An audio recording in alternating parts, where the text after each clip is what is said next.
What if I told you motivation isn't the problem, it's your identity?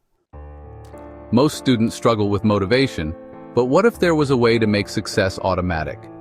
Instead of pushing yourself to study, what if it just felt natural, like something you always do? That's the power of an identity shift, and today, you'll learn how to use it.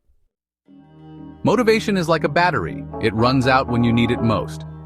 Example: ever promised yourself you'd study only to put it off until the last minute? The problem? You see studying as something you have to do instead of who you are. The key shift. Don't rely on motivation. Become the kind of person who studies daily. Identity shapes actions.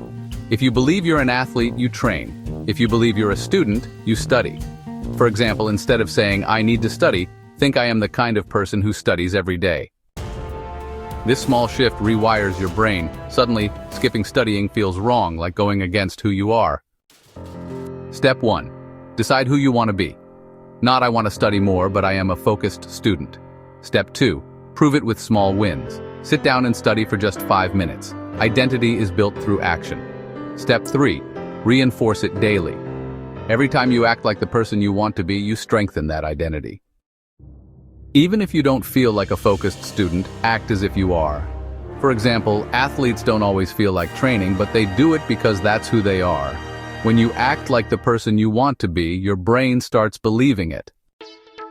Before you know it, motivation isn't needed. You're just being yourself. You don't need motivation. You need identity. Reframe your habits. Don't try to be better.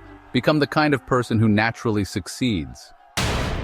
Start today. What identity do you want to build? Comment below and make it real.